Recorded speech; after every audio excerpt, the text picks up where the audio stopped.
fronteriza norte, en donde hay una tasa disminuida del 50% en IVA, del 50% para pagar un IVA real del 8%, publicada el 30 de diciembre del año próximo pasado. ¿De acuerdo? Sale. Bien. Y a propósito de ejercicios, que también ya empezamos con algunos casitos prácticos, aquí les comparto esto. Vean. En esta laminita viene un pago, un cálculo de lo que es precisamente la determinación del impuesto al valor agregado para una persona física que cobra por honorarios. Y si ustedes observan, vean, estamos incluyendo dentro de la base por honorarios precisamente los ingresos por honorarios, que es la contraprestación, viáticos 2.500, intereses normales o moratorios 1.600, subtotal 22.100. Ahora, aquí un primer comentario, y tomo como base precisamente el artículo 18 de la ley del IVA, en donde me habla precisamente de cuál es la base en honorarios en materia de IVA, ¿de acuerdo? Bueno, la base me dice, toma toda la contraprestación, intereses normales, moratorios, viáticos y cualquier otro concepto que se cobre de acuerdo a el contribuyente, es decir, al cliente. Entonces, aquí simplemente destaco que la base no solamente es la contraprestación, vienen otros conceptos, y sobre eso aplico la tasa del 16% del IVA, me da un IVA trasladado de 3.536, ¿de acuerdo? Me da un importe de 3.000, ya decía, 3.536, me da un total de subtotal más el IVA de 25.636 pesos, ¿de acuerdo? Después le resto la retención del 10% en materia de ICR y le resto la retención de las 2/3 partes de IVA para llegar a un ingreso neto de 21.068 pesos, ¿de acuerdo? Bueno. Entonces, ahí está un ejercicio precisamente para que ustedes lo vayan tomando en cuenta y al final del camino no tengan errores en la determinación del impuesto al valor agregado, ¿de acuerdo? Bueno, siguiendo con esto, en el tema, por ejemplo, de lo que es prestación de servicios, ya sea por residentes en México o por residentes en el extranjero, tengan especial cuidado porque eso puede aplicar IVA dependiendo dónde se dé la prestación del servicio y desde luego donde se tenga el beneficio derivado de esa prestación de servicio. Aquí les comparto un criterio de la autoridad, criterio normativo 35/IVA, para que entendamos este concepto. El título de esta lámina se llama Impuesto por la importación de servicios prestados en territorio nacional por residentes en el extranjero, ¿de acuerdo? Se causa cuando se dé la prestación de servicio. Bueno, entrando en la lectura, es de observarse que tomamos como referencia el artículo 24 que me define qué es importación de servicio, particularmente la fracción 5, en donde me dice que se considera importación de servicios el aprovechamiento en territorio nacional de los servicios a que se refiere el artículo 14 de la misma ley del IVA. Y ese artículo 14 me define prestación de servicios en territorio nacional. Que el eslogan general, ¿cuál es? Cualquier cosa de hacer, de no hacer o de permitir, ¿de acuerdo? Cuando se presten por no residentes en México. Acá un primer comentario hablando de residencia. Para efectos fiscales, residencia es, en tratándose de personas físicas, cuando se ubique en alguno de los supuestos del artículo 9 del Código Fiscal de la Federación. Y el artículo 9, como regla general, me dice que cuando yo tengo mi centro de intereses en territorio nacional, es decir, cuando yo tenga más del 50% de mis ingresos en México respecto a cualquier otro lugar del mundo. Ahí está un primer concepto de residencia fiscal. Sin embargo, el artículo 3 de la ley del IVA También me da su propia definición de lo que es un residente o puede ser un residente para efectos fiscales en México. Y me dice que cuando yo constituya un establecimiento permanente en territorio nacional, ¿de acuerdo? Y es importante el comentario, mis queridos amigos, porque la intención de estas normatividades es que si yo soy residente en México, ¿de acuerdo? Pues el impuesto lo va a pagar el que presta el servicio, aunque sea del extranjero, por el hecho de tener un establecimiento permanente aquí, ¿de acuerdo? Pues desde luego el impuesto lo detona la persona física. Diferente es cuando se presta por un residente en el extranjero sin establecimiento permanente. Entonces, más o menos para que ubiquen de qué estamos hablando. Bueno, regresando con la lámina, me dice, el artículo 26, fracción tercera de la misma ley del IVA, dice, en comento, que nos habla precisamente del momento de causación del impuesto, se va a causar cuando se pague de forma efectiva, pero nada más haciendo alusión de las fracciones 2 a la fracción cuarta del artículo 24 de la ley del impuesto sobre el valor agregado, dejando fuera la fracción 5. Entonces acá hay dos disposiciones, de la fracción 2 a la fracción 5, a la fracción cuarta, el impuesto en materia de prestación de servicios de importación se causa cuando se pague efectivamente. Sin embargo, la fracción 5 tiene un tratamiento particular, ¿de acuerdo? Bueno, y ese tratamiento particular me dice, en tanto que la fracción, el artículo 24 de la ley del IVA, y luego hace referencia al artículo 26, fracción cuarta de la misma ley, señala que en caso de aprovechamiento en territorio nacional de lo que es los servicios prestados en el extranjero, se tendrá la obligación de pagar el impuesto en el momento que se pague efectivamente la contraprestación, o sea, está confirmando, ¿de acuerdo? Bueno, sin embargo, el último párrafo dice, en atención al artículo primero del Código Fiscal de la Federación, donde hace referencia que el código se aplica en su defecto, ¿de acuerdo?, donde yo puedo aplicar leyes fiscales federales, ¿de acuerdo? Dice, sin perjuicio de los tratados internacionales. Entonces, tomando el código como disposición complementaria, me dice, y nos vamos al artículo 6 del mismo código, donde me establece que precisamente se causan las contribuciones cuando se realizan las situaciones jurídicas o de hecho vigentes en el lapso en que ocurran. Cuando he platicado, me están informando que estamos conectándonos a Face, los damos la más cordial bienvenida, precisamente a todos nuestros amigos que nos hacen favor de acompañarnos en esta transmisión. Estamos platicando de un diplomado de la ley del impuesto al valor agregado, estamos hoy definiendo lo que es una importación de servicios por personas físicas residentes en el extranjero, con establecimiento permanente y sin establecimiento permanente. Hemos platicado de lo cual son los elementos de la ley del IVA, sujeto, objeto, base, tasa o tarifa y época de pago, las tasas del impuesto que básicamente son dos, 0% y tasa general 16% y un tratamiento particular de una disminución del 50% del IVA en lo que es región fronteriza norte y región fronteriza sur. Entonces, hoy estamos en la tercera sesión de este gran diplomado, jueves día 29 de julio, que estamos transmitiendo en vivo y en directo desde el corporativo de CADEFI, siendo las 9 de la mañana con 34 minutos en punto, ¿de acuerdo? Entonces, bienvenidos toda la familia de Face y desde luego la familia CADEFI, como siempre, un abrazo y bueno, vamos a continuar. Decíamos que para entender esto de residentes en el extranjero sin establecimiento permanente o con establecimiento permanente, pues tomamos como referencia dos artículos, el artículo 1 del Código Fiscal de la Federación, que se aplica la norma en su defecto de las leyes particulares, y el artículo 6, donde me dice que las contribuciones se causan conforme se realizan las situaciones jurídicas o de hecho. Esto es bien importante, porque hay conceptos que a mi juicio no debieran de pagar el IVA, y en la práctica la autoridad literalmente nos obliga a pagar el IVA, ¿de acuerdo?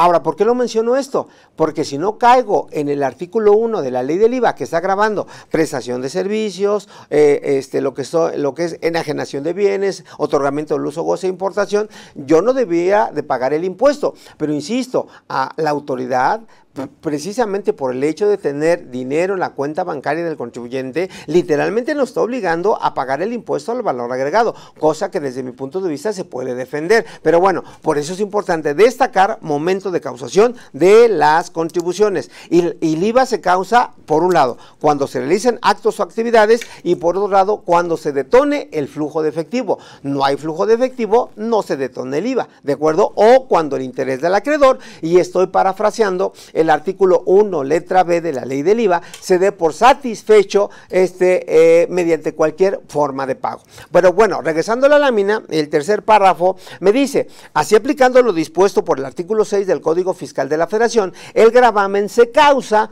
cuando en los términos del artículo 24, fracción 5 de la ley del IVA, se aproveche en territorio nacional los servicios prestados por residentes en el extranjero, ¿de acuerdo?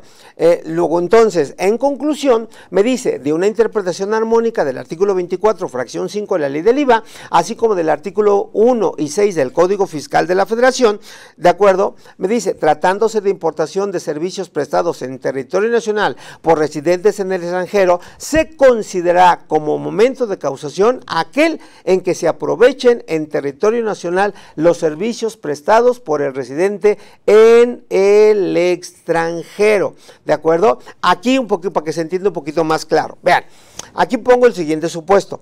Servicios prestados en el extranjero, aprovechados en territorio nacional, que la palabra clave es aprovechamiento, se causa IVA en el momento de pago, ¿de acuerdo? Bien.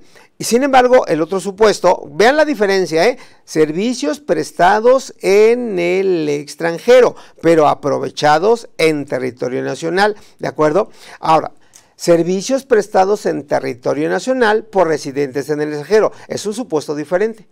También que se aprovechen en territorio nacional, el IVA se causa precisamente en el momento que se aprovechen en el propio territorio nacional. Entonces, ahí están los comentarios, mis amigos, para que tengan el dato. ¿Sale? Bien. Y hablando, voy a empezar a buscar que ya me perdí, Pepe, de Elizabeth.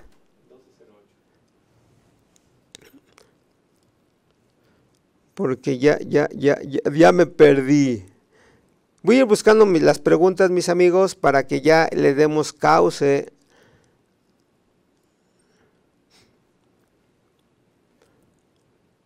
Porque encontré a Sonia, pero no a Elizabeth. Aguántenme un segundo, mis amigos.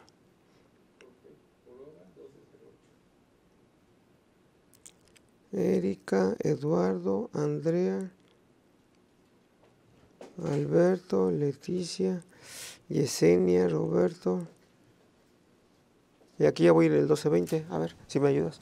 Bueno, mientras aprovecho amigos para la lámina que tienen en su pantalla, hablando precisamente de lo que es algún concepto no objeto de la ley del IVA, y aquí es el supuesto cuando se da a través de un criterio normativo del SAT, que es el criterio 2 diagonal IVA, que nos dice lo siguiente, que cuando se paguen alguna prestación de servicio, uso, goce, demás, pero se pague con cheque y el librador del cheque se presenta por parte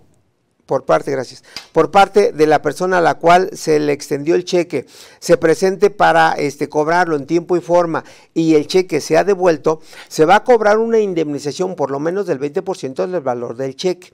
Ahora, ¿por qué es importante este criterio normativo? Porque el último párrafo me dice que esa indemnización, ¿de acuerdo?, que se reciba por parte del tenedor del cheque, más no del librador, por presentarlo y que no tenga fondos, pues se considera precisamente como un ingreso no afecto a la ley del IVA. Literalmente dice, dicha indemnización no formará parte de la base del cálculo del impuesto al valor agregado. Entonces, ahí está un primer ejemplo, amigos, del cual, desde luego, yo emito un cheque, yo soy el librador, te lo doy a ti, ¿de acuerdo?, que eres el tenedor, se presenta a tipo y forma, te lo rechazan, me vas a cobrar un 20%, que ese 20% que si entra a tu cuenta bancaria no va a ser base del impuesto al valor agregado. ¿De acuerdo?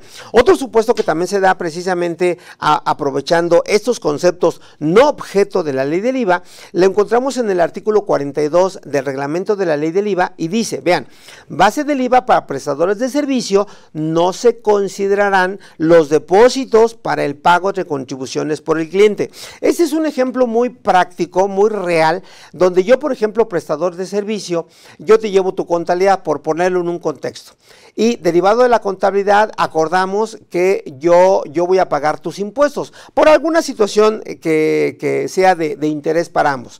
Entonces, tú me vas a pagar mis honorarios y me vas a depositar, no a pagar, me vas a depositar el importe de tus contribuciones, IVA, ¿de acuerdo? O a lo mejor impuestos sobre la renta o algunos otros derechos ante notario, etcétera, etcétera, etcétera. Entonces, aquí es donde entra precisamente este artículo de reglamento y vean qué dice. Para efectos del artículo 18, y el artículo 18 me habla de la base del IVA, me dice, cuando las personas que presten servicios, ¿de acuerdo?, paguen por cuenta y nombre del prestatario, ¿el prestatario quién es, amigos? Nuestros clientes. Las contribuciones, incluyendo sus accesorios, el reembolso por las mismas no formará parte del valor de sus servicios.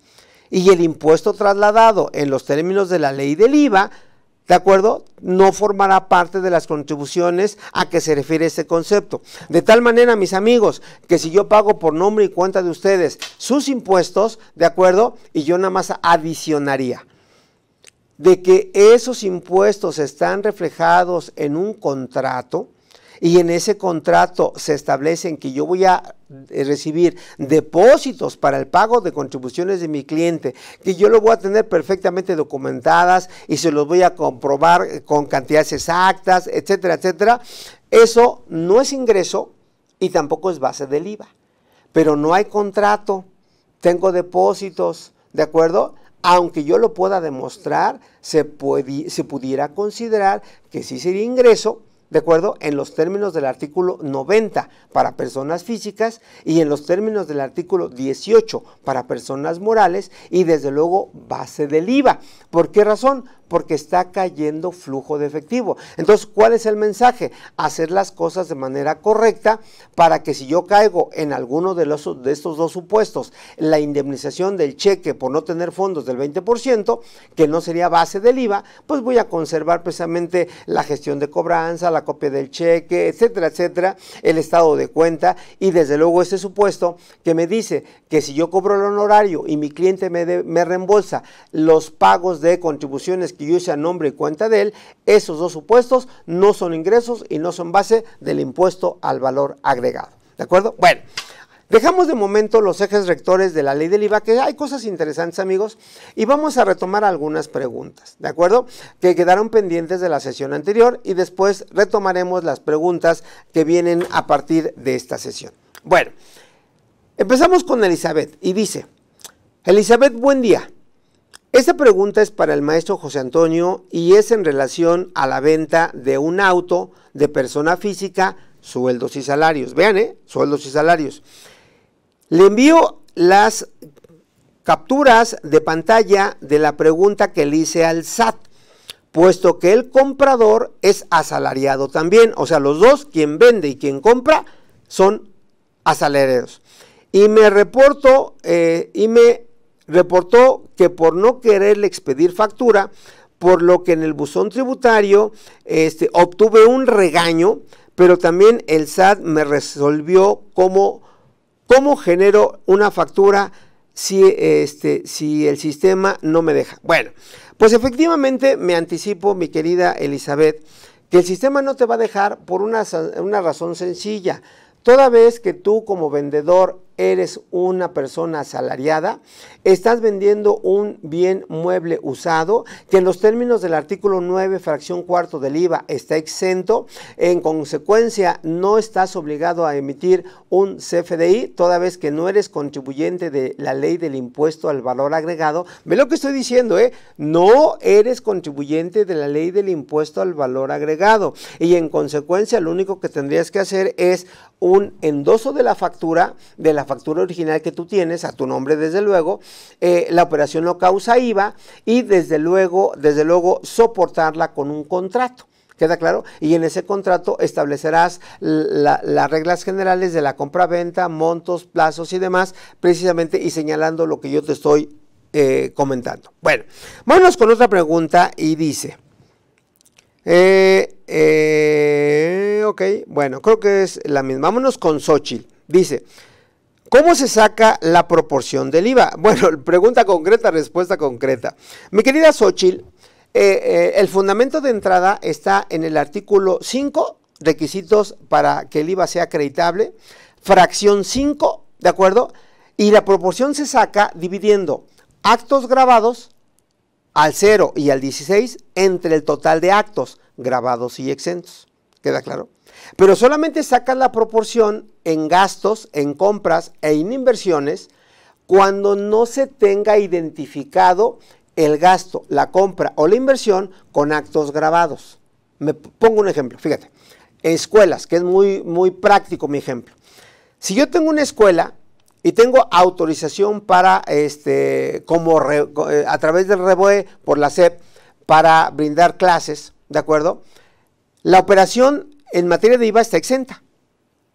Entonces, si yo compro, por ejemplo, el pupitre o compro las sillas, ¿de acuerdo?, en donde se van a sentar mis alumnos para tomar clase, o compro la computadora ahorita que estamos en pandemia, o compro precisamente la cámara o lo que quieran comprar, pero especialmente para dar sus clases, pues desde luego estas bancas, estos escritorios, la computadora, lo que es la cámara, etcétera, están identificados con actos exentos. Ahí ni te desgastes, no sacas proporción, todo lo mandas al gasto. ¿Sí queda claro? Ahora, otro supuesto. Por ejemplo, yo, José Antonio, yo solamente me dedico a realizar actos grabados. Doy cursos, cobro IVA. Regularizo contabilidades, cobro IVA. Me piden apoyo para hacer un contrato, cobro IVA. Me piden apoyo para hacer un acta de asamblea, cobro IVA. Me piden una asesoría laboral, cobro IVA. ¿Sí me explico? Y así me puedo ir. Por lo tanto, me compro una computadora identificado con actos grabados, acredito el IVA. ¿De acuerdo? Me compro, por ejemplo, no sé, un equipo de videograbación para mis conferencias, está identificado con actos grabados, acredito el IVA. ¿Sí queda claro? Entonces, ¿para quién se saca la proporción? Para aquellos contribuyentes que tengan actos exentos o grabados, ¿de acuerdo? Perdón, mejor dicho, los dos, exentos y grabados, y que no identifiquen las compras, los gastos y las importaciones con esas compras.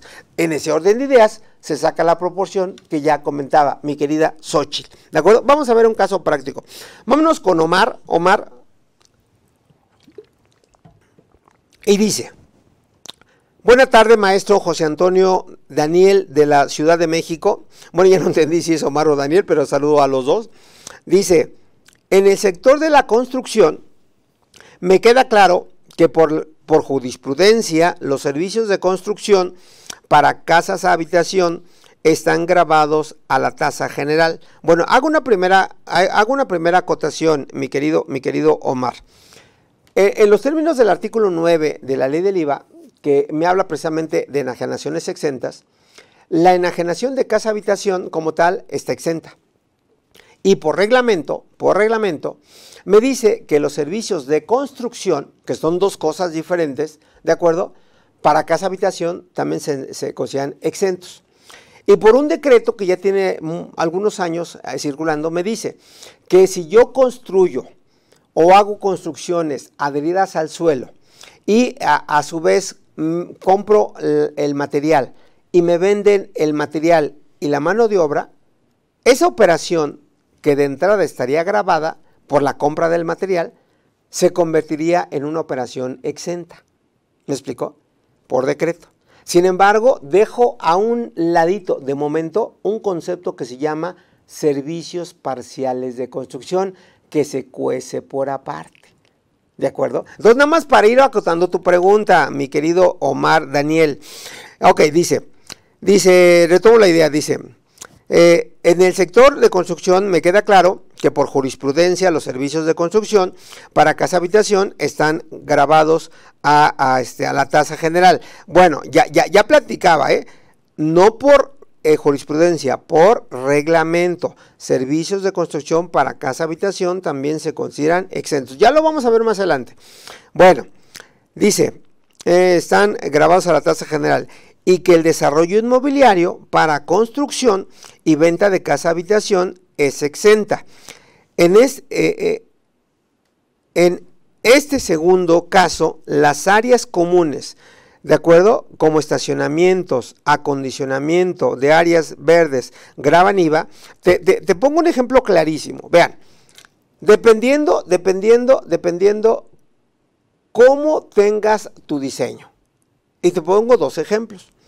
Si tu diseño incluye dentro de tu casa el estacionamiento, forma parte de la casa habitación, en consecuencia, la enajenación de la casa habitación, incluido el estacionamiento, es exento. Y segundo orden de ideas, la construcción de casa habitación con estacionamiento está exento, porque forma parte del mismo inmueble. Pero si no forma parte del mismo inmueble, construye estacionamientos por aparte, de acuerdo, áreas comunes por aparte, no entra dentro del concepto de casa habitación y en consecuencia se consideraría grabado a la tasa general del 16% el IVA, ¿de acuerdo? Bueno, vámonos con otra pregunta y dejen de entenderla porque luego me cuesta trabajo leerlo. Por ejemplo, aquí fíjense, nada más para que vean que luego me cuesta trabajo, dice, ¿tendrá una sanación en su registro? No sé a qué se refiera, Así dice textualmente, ¿tendrá una sanación en su registro? ¿Y cuál es el fundamento? Discúlpenme, pero no entiendo qué quieren decir, No sé a qué se refiere como sanación, porque así lo dice, Y ya me perdí otra vez, Pepe. Dejen ver porque... Pero bueno. Ahora, ¿me ayudas, please? Porque ya no sé dónde me quedé. Mientras avanzo con otra lámina, porque aquí me va a apoyar mi querido amigo Pepe, porque ya me perdí. Nos quedamos en la sanación. De acuerdo a esta lámina que está en su material para aprovechar, les comparto algunos ejes de la ley del IVA, en donde van a coincidir algunos conmigo, algunos otros no, pero al final de cuentas estoy abarcando la ley del IVA, las normas de información financiera, etcétera, etcétera, y dice, nada más para continuar, dice, ejes rectores de la ley del IVA, dice, 1, devengación contable, NIV A2, postulado básico, y lo menciono porque, independientemente del efecto fiscal, contablemente se devenga un servicio, se devenga una enajenación, contablemente se tiene que registrar. Segundo punto, en ese orden de ideas, sustancia económica, NIV A2, postulado básico. ¿Eso qué quiere decir? Que al registro que vamos a hacer, le tenemos que aplicar la sustancia, es decir, realmente la esencia de la operación que estamos realizando para que así quede como evidencia en materia contable. De lo contrario se puede desvirtuar, a lo mejor registro una enajenación cuando es una prestación de servicio, o a lo mejor registro una prestación de servicio cuando es uso-goce. Aquí tenemos que atender precisamente la esencia, ¿de acuerdo? Sustancia económica. En materia de ICR, para que el IVA sea acreditable, pues debo de reunir una máxima, y la máxima es que sea estrictamente indispensable para ICR y cuente con una razón de negocios. Número 4, que esté debidamente registrada en contabilidad, ¿de acuerdo? Número 5, cumplir los requisitos del CFDI, artículo 29 letra A y lo que viene por resolución miscelánea. El número 6, se encuentre efectivamente pagado o el interés del acreedor se dé por satisfecho. Artículo 1, letra B de la ley del IVA. El IVA esté trasladado en forma especie por separado. El número siguiente, el IVA esté incluido en el precio de venta en operaciones con el público en general. Y el último punto de esta lámina, y regresamos con las preguntas, me dice, que el IVA pendiente de acreditar, ojo con esto, solo procede el acreditamiento hasta que se pague la retención correspondiente. Aquí póngale como fundamento en este último punto, fracción cuarta del artículo 5 de la Ley del Impuesto al Valor Agregado. Retomamos eso regresando de las preguntas. Bueno, regresando con la pregunta, nos quedamos con Edgar Tobar y dice, estoy revisando una contabilidad de una persona física